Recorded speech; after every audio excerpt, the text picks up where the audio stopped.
رحیم قدغن لگ چکی ہے 5 سے 8 منٹ کی تفصیل سے گفتگو تو ہو نہیں سکتی ہے. بس میں اتنا بتانا چاہوں گا گلگت بلتستان سے تعلق ہے. گلگت بلتستان کے جوان کیا چاہتے ہیں؟ دیکھیں، جب آپ نے ریاست جموں کشمیر کی تقسیم کی تو 3 حصے بنے. ایک مقبوضہ کشمیر بنا، ایک آزاد کشمیر بنا، ایک گلگت بلتستان تھا. مقبوضہ کشمیر کو آپ نے جس ریاست کے نیچے رہ رہے ہیں ان کے پاور ہاؤسز تک ایکسیس دی، انہیں ایک اسپیشل سٹیٹس دیا. آزاد کشمیر کو آپ نے آئین دیا، آپ نے جھنڈا دیا، آپ نے صدر دیا، آپ نے وزیر اعظم دیا، اور وہاں پہ حاکمیت اور ملکیت دی اسٹیٹ سبجیکٹ رول کی شکل میں. جب گلگت بلتستان کی بات آتی ہے تو شروع دن سے ہمارے ساتھ ظلم ہوتا رہا. ہمارے آباء و اجداد نے گلگت بلتستان کی 28,000 مربع میل ایریا کو اپنی مدد کلہاڑیوں کی مدد سے آزاد کیا. جیسے کہ بات ہوئی پہلے، ایک آزاد ریاست بنی. ریاست کو یہ چاہیے تھا کہ ہماری آزادی کو قبول کرتے، ہماری حاکمیت اور ملکیت کو قبول کرتے اور ہمارے ساتھ ایک ایکسیشن کرتے اور ہمیں پاکستان کا حصہ بنایا جاتا. اس کے مقابلے میں ریاست نے ہماری آزادی چھینی، ہمیں FCR دیا، ہمارے اوپر اس طریقے سے حکومت کی گئی جس طرح قبائل کرتے تھے، اور ہمیں راجاؤں کے پاس دوبارہ بھیج دیا گیا، جبکہ ہمارے آباء و اجداد نے تمام تر زنجیریں توڑ کے آزادی حاصل کی تھی. اور عرصہ دراز 1974 تک ہم راجاؤں کے غلام رہے. راجاؤں نے ہمارے اوپر حکومت کی، ہم سے لگان لیا، ہم سے ٹیکس لیا. اور 74 میں ہم مشکور ہیں جناب ذوالفقار علی بھٹو صاحب کے. میرا تعلق پیپل پارٹی سے، پولیٹیکل ورکر ہوں، پولیٹیکلی میں چیزوں کو پہنچانے کی کوشش کروں گا. انہوں نے وہاں سے راجگی نظام ختم کیا، وہاں سے ٹیکس لگان ختم کیا، وہاں پہ سبسڈی دی، وہاں کے لوگوں کے اندر نومنل ملکیت کا نظریہ دیا. پھر 1974 کے بعد ہم بات کرتے ہیں، پہلے ایڈوائزری کونسل بنی، پھر لیجسلیٹو کونسل بنی، اس کے بعد لیجسلیٹو اسمبلی 2009 میں محترم آصف علی زرداری صاحب نے بنائی. جو مسئلہ گلگت بلتستان کا ہے وہ یہ ہے کہ 74 سال سے آپ انہیں محروم، محکوم اور مظلوم رکھنا چاہتے ہیں. اس وقت بھی اسٹریٹجیکلی انتہائی امپورٹنٹ تھا گلگت بلتستان. آپ نے لالچ کی، یہاں پہ وسائل ہیں، یہاں پہ جو اسٹریٹجک لوکیشن ہے وہ انتہائی امپورٹنٹ ہے. ہم اسے پولیٹکس آف ایمبیگوٹی کے ذریعے ایمبیگوٹی میں رکھیں گے. جب دنیا نظریں یہاں سے ہٹا لے گی ہم اس پہ قبضہ کر لیں گے، لیکن آپ قبضہ نہیں کر سکیں. ایک منافقت ہم بڑی زور کے ساتھ کرتے ہیں ریاست میں، جہاں کہیں بھی ہم ہوتے ہیں تو یہ کہا جاتا ہے کہ گلگت بلتستان دل و جان ہے، گلگت بلتستان صوبہ ہے، گلگت بلتستان صوبہ بن سکتا ہے. ہمیں یہ منافقت نہیں کرنی چاہیے. 74 سال سے آپ صوبہ نہیں بنا سکتے ہیں تو آج کیسے آپ آئینی صوبہ بنا سکتے ہیں؟ مودی نے جرات کی، اس نے صوبہ بنایا. آپ کے پاس جرات نہیں ہے، آپ نہیں بنا سکتے. تو آپ کم سے کم گلگت بلتستان کی اس ایمبیگوٹی میں رہنے والے لوگوں کو جس ریاست کے نیچے آپ رکھ رہے ہیں اس ریاست کے پاور ہاؤسز تک ایکسیس تو دیں. ابھی جو ڈیبیٹ چل رہی ہے، جب 1974 میں پہلی مرتبہ ذوالفقار علی بھٹو نے پروپوز کیا کہ اس علاقے کو صوبہ بنایا جائے یا اصلاحات، پولیٹیکل اصلاحات یہاں پہ کی جائے، جب حکومتوں نے کوشش کی، ریاست نے مخالفت کی. آج ریاست کو سمجھ آ رہی ہے سی پیک کے ہوتے ہوئے، اور ساتھ میں سینٹرل ایشین اسٹیٹس کا گیٹ ہے گلگت بلتستان، وہاں پہ جو مستقبل کا جو آئل اینڈ گیس ریزروز ہیں سب سے زیادہ ہیں. تو دنیا آج نظریں یہاں پہ جما کے بیٹھی ہے، تو آج کوئی سلوشن نکالنا چاہتے ہیں. تو گلگت بلتستان کے لوگ یہ چاہتے ہیں کہ کوئی بھی سلوشن نکلے وہ گلگت بلتستان کے لوگوں کے ذریعے ہو. آپ گلگت بلتستان کے 18 لاکھ 20 لاکھ لوگوں کو زبردستی وہاں سے سی پیک نہیں گزار سکتے. آپ ان کو مطمئن ہوئے بغیر کوئی ڈیولپمنٹ نہیں کر سکتے. آپ ان کے بغیر کوئی کام نہیں کر سکتے. جو آپ اس کو دبا کے، محکوم رکھ کے، مظلوم رکھ کے آگے بڑھنے کی کوشش کریں گے، یہاں کے لوگ مزاحمت کریں گے. ہم یہ سمجھتے ہیں کہ گلگت بلتستان کے لوگوں کو 74 سال پہلے ایک اسپیشل سٹیٹس دیا جانا چاہیے تھا، جو آپ نے کشمیر کو دیا، مقبوضہ کشمیر کو دیا، جو آزاد کشمیر کو دیا. ہم آج یہ کہتے ہیں کہ آپ وہ اسپیشل سٹیٹس دیں. ہمیں اس بات سے اعتراض نہیں ہے کہ آپ نے ہمیں کشمیر ایشو کے ساتھ نتھی کیا ہے. ہمیں اس بات سے اعتراض ہے کہ آپ نے ہمارے حقوق دبائے ہوئے ہیں. آپ نے میری ملکیت دبائی ہوئی ہے، آپ نے میری حاکمیت دبائی ہوئی ہے، آپ نے میرے دستور اور آئین کو دبایا ہوا ہے. اگر آپ نے اس مسئلے کا حل نکالنا ہے تو آپ اپنے آئین کا شیلٹر دیں مجھے. اپنے آرٹیکل 257 اور 258 میں امنڈمنٹ کریں، 51 اور 52 میں امنڈمنٹ کریں.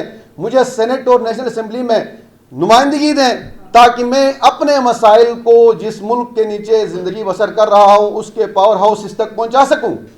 جس ملک کے وزیر اعظم اور صدر کے نیچے میں رہ رہا ہوں اس تک میں اپنے مسائل پہنچاؤں اور ان سے ان کا حل طلب کروں.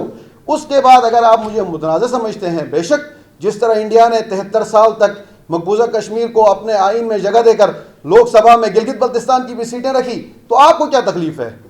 آپ بھی اپنے آئین میں امنڈمنٹ کریں، آپ بھی مجھے دے دیں. جب بھی بات آتی ہے گلگت بلتستان کی تو کہتے ہیں کشمیر کا حصہ ہے. آپ نے گلگت بلتستان کے ساتھ جو ایک ہی رشتہ ہے وہ کراچی، معاہدے کراچی کی ایک شک ہے جس کے ذریعے آپ نے مجھے لٹکا دیا اپنے ساتھ اور اس کے بعد بھول گئے آپ مجھے. ہم یہ چاہتے ہیں کہ آپ ہمیں اپنے آئین کا شیلٹر دیں. آپ اپنے جو پاور ہاؤسز ہیں جہاں پہ فیصلے ہوتے ہیں، جہاں پہ جمہوری فیصلے ہوتے ہیں، وہاں تک ہمیں پہنچائیں تاکہ ہم اپنی دل کی بات آپ تک کر سکیں. اگر ہم متنازع ہیں تو بے شک اب ہمیں متنازع حیثیت میں بھی رکھیں جس طرح انڈیا نے رکھا تھا. آج آپ کے پاس دوسرا آپشن نہیں ہے. اگر آپ نے ون بیلٹ ون روڈ کا حصہ بننا ہے، آپ نے مستقبل میں سینٹرل ایشین اسٹیٹس کی طرف جو دنیا کی طاقتیں آئیں گی ان ریزورس کی طرف ان کے ساتھ مقابلہ کرنا ہے، تو گلگت بلتستان کے لوگوں کو مطمئن کرنا ہوگا. مطمئن کرنے کا طریقہ یہ ہے کہ آپ نے زبردستی میری آزادی چھینی تھی، FCR میرے اوپر لگایا تھا، میری ملکیت اور حاکمیت کو مجھ سے چھینا تھا.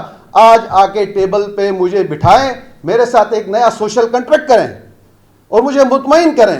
ہاں اگر آپ کا مسئلہ آزادی کشمیر کا مسئلہ ہے، کشمیر کا مسئلہ ہے، تو آپ کشمیر کے مسئلے کو جب تک حل ہوتا ہے اس وقت تو میرے ساتھ بیٹھیں، اس وقت تو جمہوری طریقے سے ایک سوشل کنٹریکٹ سائن کریں تاکہ کشمیر کے ایشو کے ریزالو ہونے تک میرے لوگوں میں، میرے جوانوں میں جو محرومیاں ہیں، جو مظلوم ہیں، ان کی جو گریونسز ہیں ان کو ایڈریس کیا جا سکے. میں یہ سمجھتا ہوں گلگت بلتستان کا باشندہ ہونے کی حیثیت سے اور وہاں کا ایک پولیٹیکل ورکر ہونے کی حیثیت سے اگر آپ نے مزید گلگت بلتستان کو محکوم اور مجبور رکھنے کی کوشش کی تو یہ ایک ڈیزاسٹر ہوگا. آج گلگت بلتستان کی جو پوزیشن ہے وہ 1947 کی نہیں ہے. آج گلگت بلتستان کے جو لوگ ہیں، جو بزرگ ہیں، وہ اتنے بیوقوف نہیں ہیں. جو چیف آف آرمی سٹاف تھا وہ جا کے آپ کی اکیڈمی میں ٹریننگ کرے، جو صدر تھا وہ جا کے آپ کا سول سپلائی کے ڈپو کا CSO لگے. آج گلگت بلتستان کے لوگ پڑھے لکھے ہیں اور ڈیموکریٹک نارمز اینڈ ویلیوز کو سمجھتے ہیں. میں جس حلقے سے تعلق رکھتا ہوں، میں الیکشن میں انشاءاللہ کنٹیسٹ کروں گا GBLA 14. میرے حلقے کا جو پچھلا الیکشن کا ٹرن آؤٹ ہے وہ 64% ہے. آپ پاکستان میں کوئی حلقہ دکھا دیں جہاں پہ 64% لوگ ووٹ کرتے ہوں. ہم یہ چاہتے ہیں کہ ریاست ہمارے ساتھ بیٹھے، ہماری بات سنے، ہمارے مسئلے کو ایڈریس کرے. ہمارا فیصلہ کسی بند کمرے میں نہیں ہونا چاہیے، ہمارا فیصلہ ہمارے اسمبلی میں ہونا چاہیے. ابھی ہمیں خبریں مل رہی ہیں کہ گلگت بلتستان کو صوبہ بنایا جا رہا ہے، تو ہم یہ سمجھتے ہیں کہ آئینی صوبہ نہیں بن سکتا. میں ذاتی طور پہ یہ سمجھتا ہوں آپ میں وہ جرات نہیں ہے کہ آپ گلگت بلتستان کو اس لحاظ سے آئینی صوبہ بنا سکتے ہیں. لیکن میں یہ سمجھتا ہوں اگر آپ عبوری آئینی کوئی صوبہ بنانا چاہتے ہیں جس کی بات آ رہی ہے میڈیا میں، تو آپ اسے اسپیشل سٹیٹس کا نام دیں. آپ صوبے کا نام دے کے ہمیں مزید محکوم بنانے کی کوشش نہ کریں. اور اس اسپیشل سٹیٹس میں آپ ہمیں اپنے پاور ہاؤسز تک ایکسیس دیں، سینٹ میں ایکسیس دیں اور پارلیمنٹ میں ایکسیس دیں. اور ساتھ میں ہم 74 سال تک محروم اور محکوم رہے ہیں، ان 74 سالوں کا ازالہ اس لحاظ سے کریں کہ ہمیں سبسڈی دیں، ہمیں ٹیکس ریمیٹنس دیں، ہمیں وہاں پہ پولیٹیکل اور وہاں پہ جو گروتھ نہیں ہوئی ہے اس کے اوپر ہمیں کام کرنے دیں تاکہ ہم اس قابل ہوں ایک عرصے کے بعد کہ ہم دوسرے صوبوں کا سامنا آ کے مقابلہ کر سکیں. اگر آپ یہ چیز نہیں کریں گے تو میں یہ سمجھتا ہوں کہ گلگت بلتستان اگلا بلوچستان کی طرف جانا کا راستہ دیکھ رہا ہے. ہم نے 74 سال تک آپ نے جو کچھ بھی کیا ہم نے برداشت کیا.